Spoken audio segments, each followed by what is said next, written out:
할렐루야. 두 번째 영상에 나온 최술계 집사님은 근래에 근본에 자녀 세 번째 자녀를 출산했습니다. 그래서 이따가 세 번째 자녀 경력 후원금을 드리려고 합니다.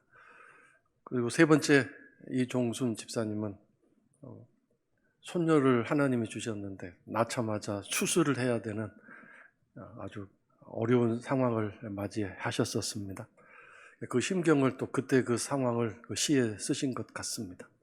그때부터 그 부부가 새벽기도 열심히 나오시더니 요즘도 새벽기도 빠지지 않고 계속 열심을 내고 계시는 걸 보면서 그 고난과 어려움을 통해서 신앙에 많이 또 성숙하는 기회를 잡으셨구나 하는 생각을 가지게 됐습니다.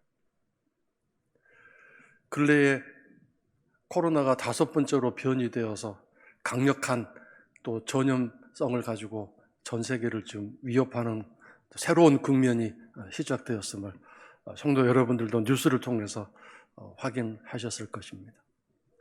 우리가 지금 접종한 백신의 그 효력이 별 의미가 없다는 식으로까지 뉴스가 나와서 많은 공포 속에 있습니다. 코로나 2년 차가 지나고 3년 차가 또 시작될 텐데 과연 우리는 정말 이것을 극복하지 못하고 평생 그 코로나와 함께 살아가야 하는가? 걸릴 사람은 걸리고 안 걸릴 사람은 안 걸리고 좀 정말 불쌍하게도 비참하게도 코로나에 걸려서 죽을 사람은 또 죽어야 되는가? 그런 생각을 하게 됩니다. 앞으로 어떻게 살아야 될 것인가? 오늘 하나님께 편지 또 시를 쓰겠습니다라는 주제로 시리즈 설교를 드리는 마지막 시간에 이 부분을 함께 생각해보고 말씀을 통해서 그 길을 찾으려고 합니다. 우리는 종이를 꺼내서 펜으로 글을 써본 적이 참 오래인 것 같습니다. 손가락으로 휴대폰에 자판을 두드려서 글을 완성하고 엄지손가락이나 또는 다른 손가락으로 전송 그 키를 눌러서 나의 메시지를 발송하지 않았습니까? 종이를 꺼내서 펜을 들어 시를 쓰거나 편지를 쓴다는 것은 내 마음을 정리하는 일이고 내 생각을 정리하는 일이고 내 마음을 가다듬은 다음에 할 수 있는 일입니다. 그것이 바로 기도로 예배로 나올 수 있고 또 하나님 말씀을 묵상하는 가운데 하나님이 나에게 편지를 쓰시는 그 글을 읽는 그런 시간이 될 수 있을 것입니다. 성도 여러분들이 하나님께 편지를 쓰고 사랑하는 사람들에게 감사의 편지를 쓰고 내가 미안하고 용서를 받아야 할 사람들에게 그런 글을 쓴다는 것은 오늘 우리의 마지막 시간을 맞이한 우리들이 새로운 시간을 맞이할 온전한 준비가 될 것이고 그러한 준비를 했을 때 우리에게 다가올 새로운 시간이 아름다운 날들로 우리에게 주어지게 될 것입니다. 이제 이 부분을 함께 나누려고 하는데 먼저 예수님과 제자들의 이야기를 하겠습니다. 예수님께서 드디어 제자들을 파송하셨습니다. 어느 정도 훈련도 시키고 또 그들에게 갖출 것 갖추게 하셔서 복음 전도 여행에 보내셨습니다. 짝을 지어서 보내시면서 가는 곳곳마다 하나님 나라와 그 복음을 전하라고 임무를 주셨습니다. 일정 기간에 그 사역 기간을 마치고 제자들이 돌아와서 한결같이 예수님에게 흥분해서 기뻐하며 보고를 했습니다. 귀신들이 드러나서 정체가 드러나서 쫓겨나가는 이야기, 사람을 그렇게 정신을 맑게 고쳐주었던 이야기, 그 불치의 환자들이 벌떡벌떡 일어나고 병들이 고쳐지는 그런 기적의 현장들을 아주 기쁨에 겨워서 흥에 겨워서 보고를 했습니다. 그때 예수님이 뭐라고 대답하셨냐면 그런 일도 기쁘고 좋은 일이지만 더 기뻐해야 할 일이 있는데 그것은 바로 저 하늘나라에 너의 각각의 이름이 기록되어 있음을 그걸 기뻐해야 한다고 말씀하셨습니다. 그들의 사역을 통해서 또는 그들의 부르심을 통해서 그들의 이름이 하늘나라에 기록되었다는 것, 이것은 무엇을 의미하는 것일까요?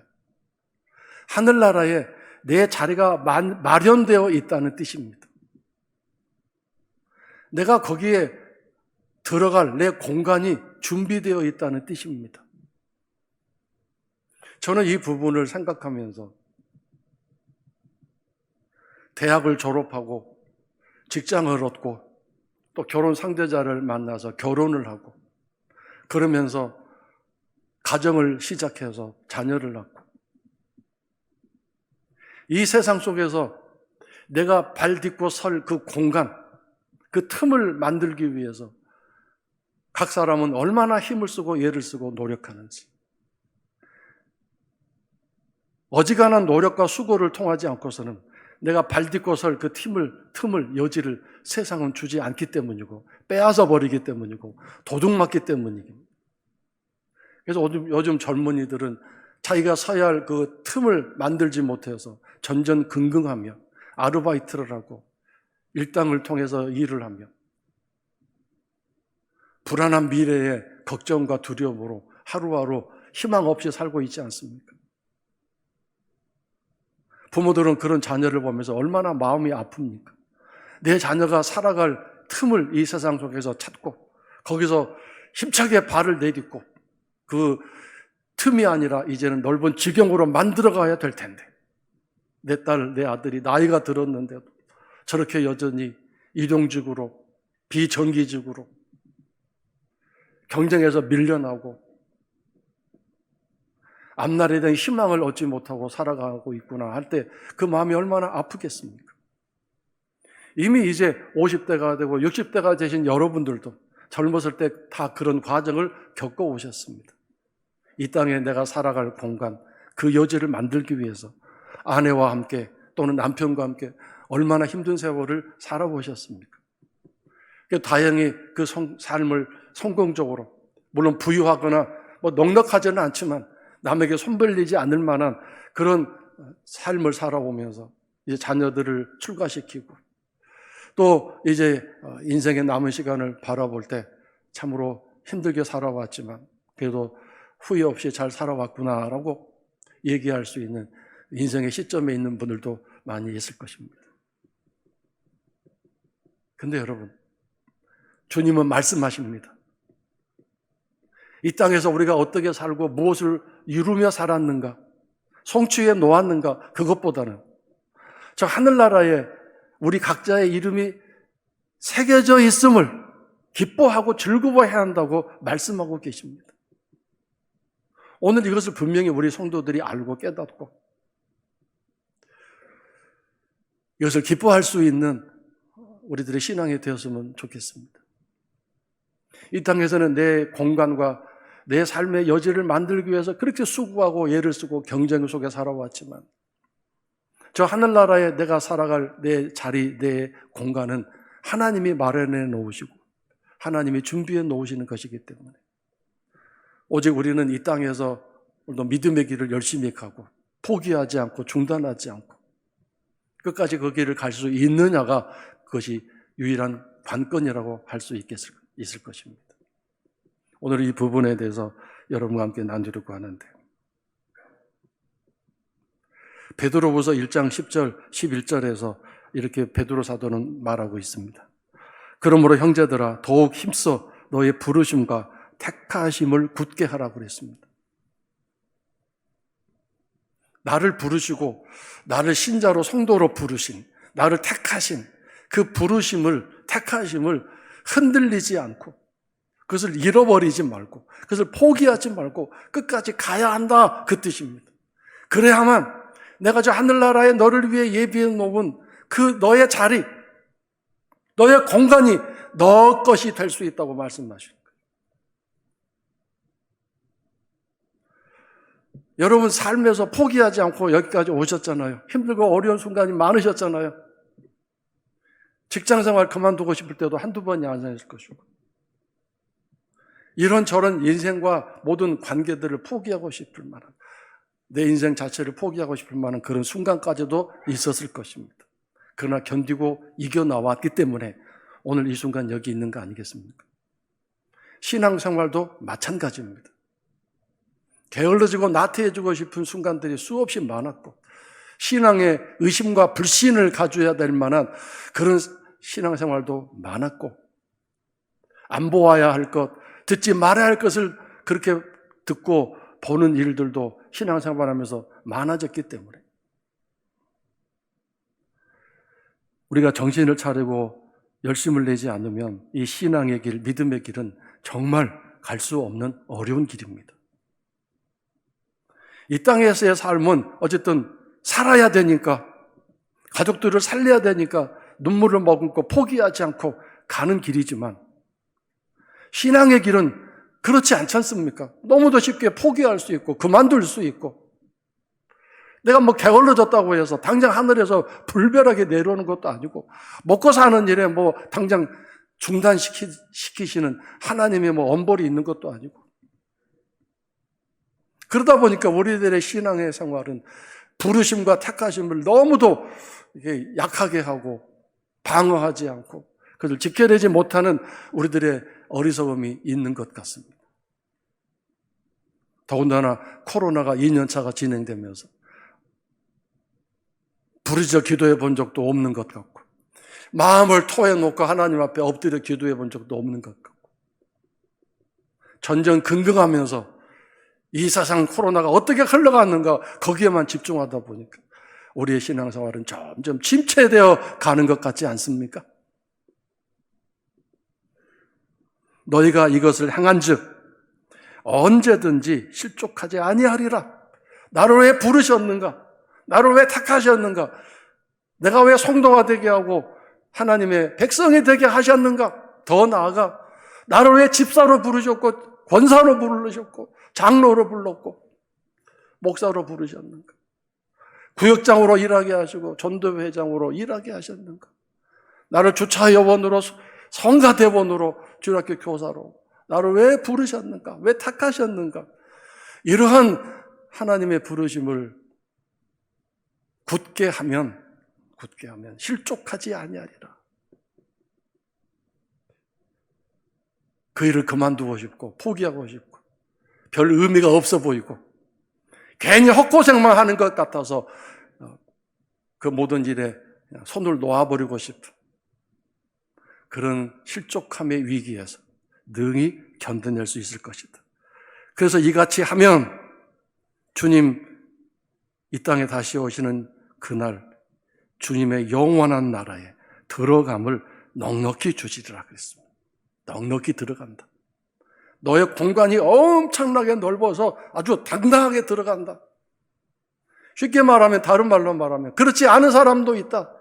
옆문으로 쪽문으로 간신히 들어가는 사람도 있고 지경이 너무도 좁아서 저 세상에 살면서도 힘들게 어렵게 조그맣게 간신히 두 발 뒤뜨고 살 그런 좁은 땅에서 허덕거리며 살았는데 저 천국에 살면서도 그 지경으로 살아갈 수밖에 없는 그런 일을 당하는 사람도 있다 그런 뜻입니다. 그러므로 오늘 우리는 이 땅에 살면서 내 살아가는 지경, 내 발 딛고 살아가는 그 땅을 견고하게 하고 튼튼하게 하고 성을 쌓고 안전하게 하기 위해서 열심을 내고 수고하고 땀을 내야 되는 것은 할 수 없는 일이고 마땅한 일이겠지만 그와 동시에 우리는 저 하늘나라의 삶을 준비해야 될 사람들 아니겠습니까? 그 시간이 언젠가 다가올 것입니다. 마지막 시간, 마침의 시간이 오게 될 것입니다. 더군다나 1년을 보내고 다시 새 1년을 맞이할 때 우리가 그런 자세와 태도를 가져야만 새로운 새해를 기쁨으로 맞이할 수 있을 것입니다. 여기 앉아있는 우리 모두 어느 누구도 지금 이와 같은 상태, 이와 같은 조건, 이와 같은 마음의 그 모습으로 새해를 맞이해도 너끈하다, 문제없다, 잘 살 수 있다, 신앙생활 잘할 수 있다 그렇게 장담할 수 있는 분 아무도 없을 것입니다. 그러므로 우리는 새해를 맞이할 때 이제 한 달 남았습니다. 아직 시간이 있습니다. 이 12월 한 달 동안에 마침의 시간이 다가올 때 어떻게 내가 새해를 맞이할 것인가 준비해야 되지 않겠습니까? 왜냐하면 오늘 말씀에서 훌쩍 건너뛰겠지만 14절에서 두루마리를 빠는 사람은, 방송실도 좀 빨리 넘겨줘야 돼. 14절에서 두루마리를 빠는 사람은 복이 있다. 그 사람은 성에 들어갈, 즉 천국에 들어갈, 하나님 나라에 들어갈 권세, 자격, 권리를 얻을 수 있기 때문이다. 이렇게 말씀하셨습니다. 저 성문이란 뭡니까? 하나님이 통치하시는 나라입니다. 하나님이 주관하시는 나라입니다. 즉 그것을 1년의 시간으로 대비해 보십시오. 1년이라는 시간은 하나님이 통치하시고 주관하시는 하나님의 시간이다. 그 하나님이 내 1년의 삶을 통치하고 다스려 주시고 주관해 주시기 위해서, 그 시간에 들어가기 위해서 우리가 두루마리를 빨아야 되는구나. 그래야만 내가 새롭게 맞이할 그 1년의 2022년이 하나님의 나라, 하나님의 시간이 될 수 있겠구나. 이런 말씀 아니겠습니까? 두루마리를 빤다는 게 뭡니까? 내가 이대로 살아서는 안 되겠다고 생각되는 부분들을 정리하고 그걸 점검하고 새롭게 고치는 시간입니다. 인생의 삶에서도 마찬가지지만 하나님 앞에서의 신앙적인 삶에서도 그러한 부분들을 마치 편지를 쓰듯이 종이를 꺼내놓고 펜을 들고 무엇을 어떻게 할 것인가 깊이 생각하고 조용히 내 자신을 돌아보는 시간을 갖는 것을 말합니다. 그래서 내년에 우리가 함께 신앙의 꿈으로 세우고자 하는 표어가 관을 씌우소서, 관을 씌우소서, 올 한 해 1년을 그렇게 세웠습니다. 하나님, 내가 살아갈 1년, 2022년을 하나님 그 시간을 1년을 관을 씌워 주십시오. 면류관을 씌워 주십시오. 영광스러운 하나가 되게 해 주십시오. 그 시간을 하나님이 온전히 통치하시고 다스리셔서 그 1년의 시간, 2022년 한 해의 시간이 복된 시간 되게 해 주십시오. 하나님이 면류관을 씌워주시고 그 시간 1년 자체가 관을 쓰는 복된 삶이 되면 얼마나 행복하겠습니까? 비록 코로나 3년차가 진행된다 할지라도 올해와 다른 그런 시간들이 우리 앞에 전개될 수 있을 것입니다. 그러기 위해서, 그런 시간을 맞이하기 위해서 오늘 내가 새해가 시작되기 전에 이제 12월 한 달이 남았는데 그 시간 한 달 동안에 내가 두루마리를 빠는 그런 시간을 가져야 되지 않겠습니까?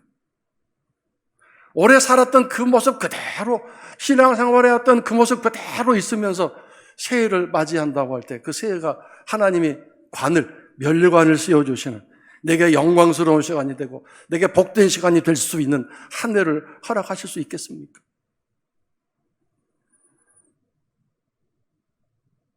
다시 앞으로 12절 말씀으로 돌아가면 주님께서는 속히 이 땅에 오고 싶어 하신다고 말씀하십니다. 뭐 때문이냐면 상을 주고 싶어서 그렇습니다. 여기서는 상을 한 보상을 말합니다. 너무도 힘들고 어렵게 믿음의 길을 달려오고 실족할 수 있는 그 순간순간에도 믿음으로 견디어오고 예배를 중단하지 않고 기도를 포기하지 아니하고, 마치 우리가 자녀를 낳고 가정을 세우기 위해서 직장 그만두고 싶고 그냥 포기하고 싶은 그 순간에도 이를 악물고 아침에 출근하고 그 어려운 삶을 견디어냈던 것처럼, 그 신앙생활 힘들고 어려운 순간에도 포기하지 않고 그 믿음의 길을 걸어간 그 자녀들이 너무도 대견해서, 너무도 기뻐서 그 자녀들에게, 백성들에게 상을 주고 싶어서 견딜 수 없어서 빨리 오고 싶어 하신다, 그 얘기입니다. 하나님과의 관계가 이렇게 돼야 되지 않겠습니까? 근데 우리는 이 땅에서 내 지경을 세우고 내가 발딛고 있는 그 지경을 넓히기도 하고 뺏기지도 않기 위해서 얼마나 애를 썼는지 아실 텐데, 과연 그만큼이라도 우리 신앙의 지경을 잃어버리지 않기 위해서, 내가 발 딛고 있는 이 믿음의 이 길, 이 땅을 놓치지 않기 위해서 얼마나 애를 썼는가 한번 생각해 봐야 되지 않겠습니까? 나는 지금 내 믿음의 지경, 발을 딛고 설 만한 그 땅이 아예 뺏겨져서 기도의 자리도 온데간데 없고 예배의 자리도 온데간데 없어진 그런 비극적인 일이 있어서는 안 되겠지요. 우리가 이 땅에서 수고하고 예쓴 대로 다 갚아주시는데 뭐라고 말씀하셨어요? 각각 한 사람, 12절에서 한 사람, 그가 행한 대로 다 보상해 주시겠다. 그가 수고하고 눈물 흘린 대로, 믿음의 길을 걸어오면서 고통받은 대로, 구역장 감당하며 성가대원으로 일을 감당하며 그 고난과 어려움을 견디고 그 힘든 순간들을 견뎌내며 살아온 그 모든 일에 대해서 하나님이 보상해 주신다는 거 아니겠습니까?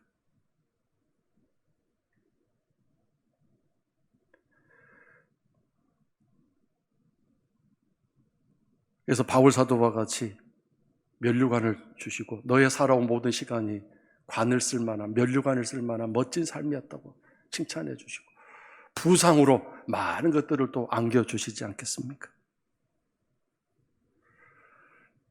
요즘 우리가 묵상하고 큐티하고 있는 사사기에 보면 12장에 입산이라는 사람과 압돈이라는 사람의 이름이 나옵니다. 사사기에 나오는 여러 다른 사사들은 그들이 어떻게 하나님 부르심을 받고 초기에는 막 힘들어하고 안 해요 그랬지만 하나님의 말씀에 순종했어요. 그 어둡고 캄캄한 이스라엘을 위해서 얼마나 영웅적으로 일을 하고 헌신적으로 일했는지 그 명예스러운 기록들이 거기에 나와 있습니다. 근데 이 입산이라는 사람의 경우는 거기 기록이 이렇게 되어 있습니다. 아들 30명을 낳았고 딸 30명을 낳았는데 딸은 다 시집을 보냈고 아들 30명은 어디선가 좋은 며느리들을 30명을 구해서 다 각각 아들들 장가를 보냈다. 그 기록이 그것밖에 없습니다. 아들 1명, 딸 1명 시집 장가 보는 것도 그렇게 힘든데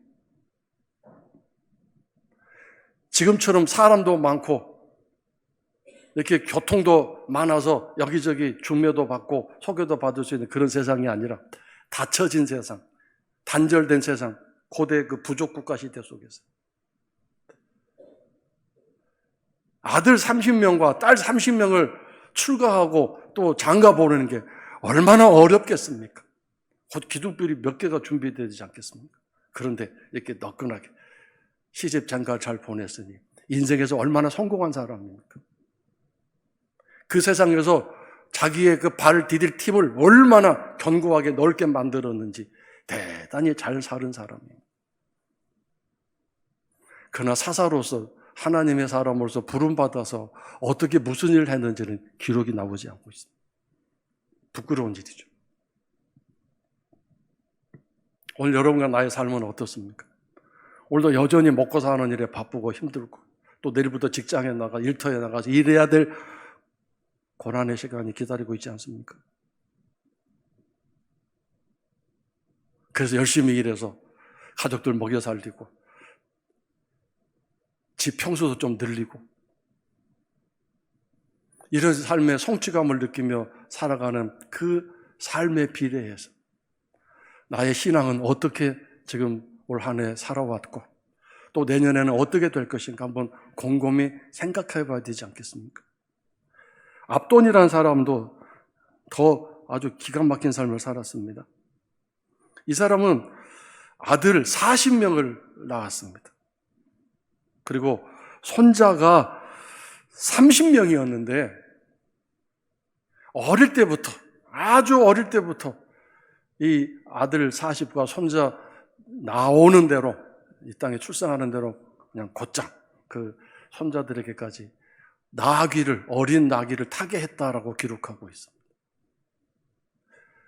이 여기서 나귀란 오늘날로 말하면 중대형 자동차를 하나씩 사줬다 그런 얘기도 되고요.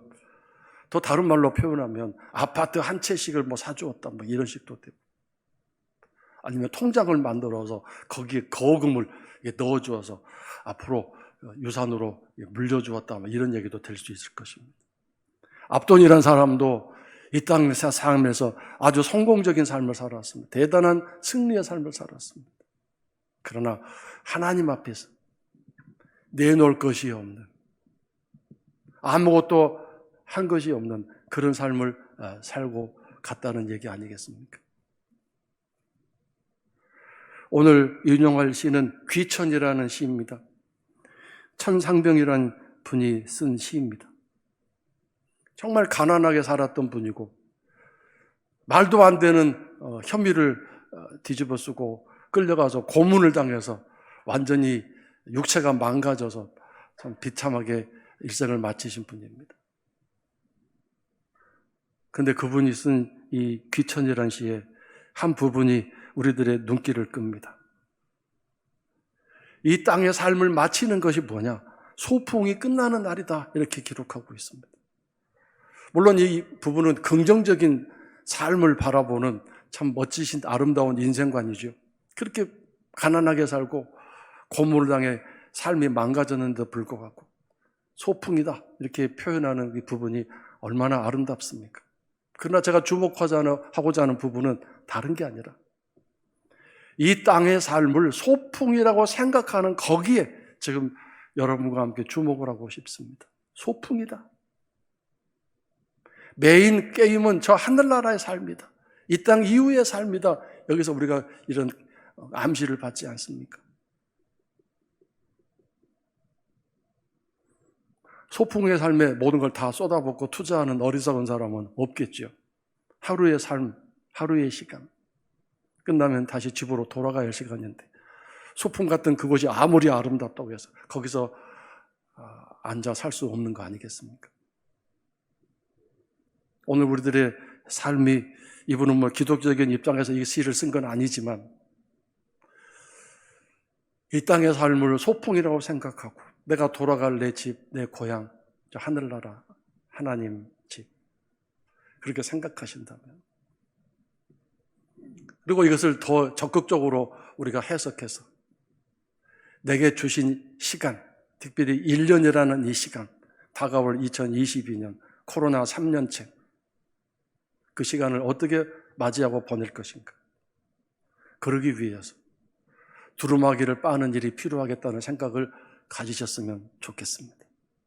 이 모습 이대로 새해를 맞이하지 않고 어떻게 하나님이 적극적으로 내게 주실 그 2022년이 하나님이 관을 씌워주실 만한, 하나님이 통치하시고 하나님이 관리해 주시고 하나님이 지켜주실 한 해가 될 수 있도록 할 것인가? 그러기 위해서 이제 바울사도의 고백 갈라디아서 2장 20절을 함께 나누고자 하는데, 바울사도가 이 갈라디아서 2장 20절에서 뭐라고 얘기했느냐면 이렇게 얘기했습니다. 그런즉 이제는 내가 사는 것이 아니라 오직 내 안에 그리스도께서 사시는 것이다, 이렇게 얘기했습니다.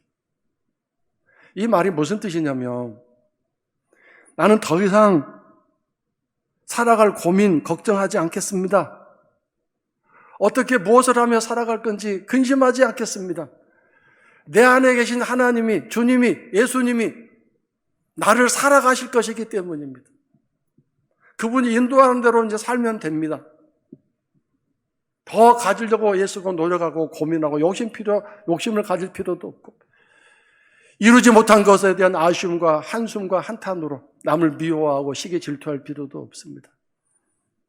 이제는 내가 나를 사는 것이 아니라 내 안에 계신 주님이 나를 살아가시는 것이기 때문입니다. 이렇게 고백했습니다. 그래서 결국 주님은 우리를 저 하늘나라의 삶으로 이끌어 가실 것입니다. 저 영원한 하나님 나라로 우리를 이끌어 가실 것입니다. 이 세상은 잠시 다녀가는 곳이다라고 말씀하시고, 한순간 낮잠에 불과하는 것이다. 죽는 것을 잠자는 거라고 말씀하지 않았습니까? 결국 바울사도의 이 고백은 이 귀천에 소풍 나온 삶이다라고 하는 것과 연결되는 것 같습니다. 이 땅의 삶에 뿌리를 내리고 내 지경을 튼튼하게 하기 위해서 그렇게 고민하고 애를 쓰고 애달파하고 잠을 못 자고 이렇게 절망적인 거기 모든 상황을 이겨내려고 몸부림쳤던 그 삶에서 이제 벗어나서 하나님께 내 모든 삶을 맡기고 주님이 내 모든 삶을 살아가실 것이라는 이 담대한 마음을 갖고 주님이 내 삶을 다스리고 통치하시기 위해서 내가 두루마리를 빠는 삶이 과연 무엇인가? 무엇을 정리하고 무엇을 내려놓고 무엇을 포기하고 무엇을 더 굳게 붙들어야 할 것인가? 이런 여러 가지들을 확인하고 점검하고 결심하고 결단하는 시간이 이제 12월 한 달입니다. 그 시간을 잘 살으셔서 코로나 3년차가 시작되기 2022년 한 해가 우리 성도 여러분들에게 하나님이 관을 씌워주시는, 면류관을 씌워주시는 멋지고 아름다운 행복한 시간들로 펼쳐질 수 있기를 주의 이름으로 축원합니다.